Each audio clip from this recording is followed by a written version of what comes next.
Hello mga kamarites! So, may pakwan ako dito. Ito yung prutas na may pak na 1. So, ito ay 16 pesos per kilo. So, 3 kilo to siya ay ang binayaran ko lang is 25,000 dong. So, parang 50 pesos siya. So, gaano siya guys kahaba. Ganyan. Mga 1 kalahati. Tapos ang kanyang laki ay mga kalahating daliri din.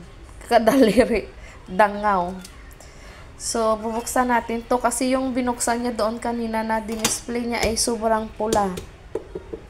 So, pag bumibili ako ng pakwan, kinakatok ko muna siya.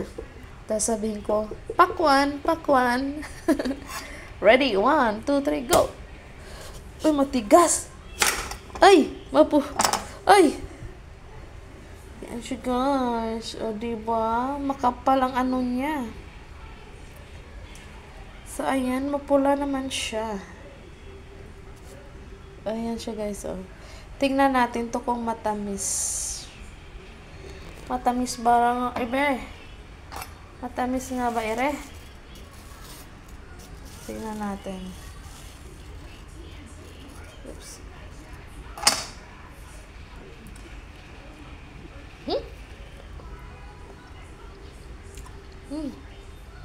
Sarap. Matamis siya guys. Matamas.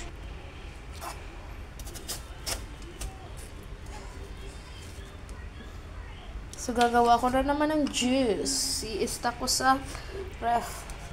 Tigas naman. So, ayan na guys. Oh, watermelon. Ah!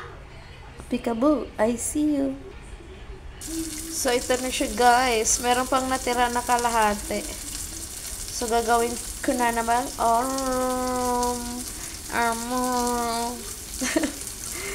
Watermelon juice.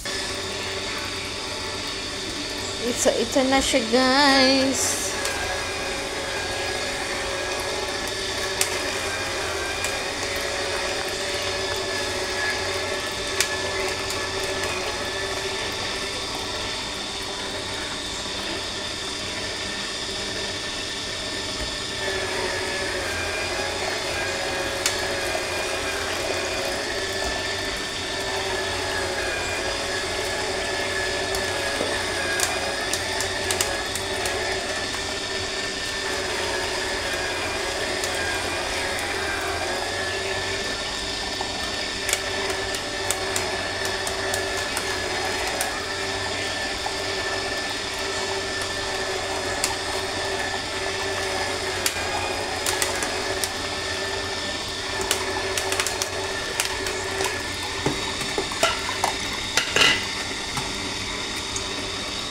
Saglit lang siya puno. Pag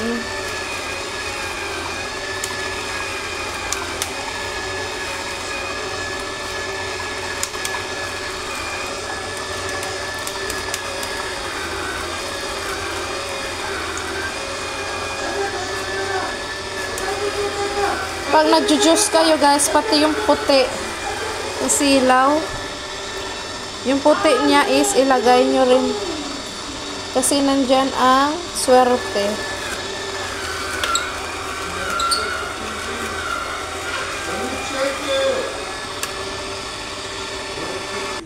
Tapos guys, ito yung, ano ba to? Sobrang liwanag. Ito yung hinugasan ko nung nakaraang araw na bote.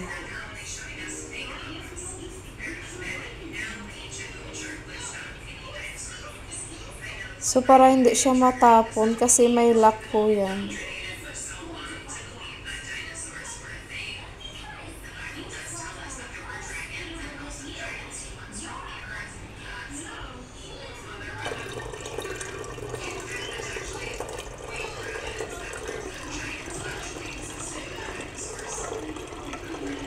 Fresh watermelon.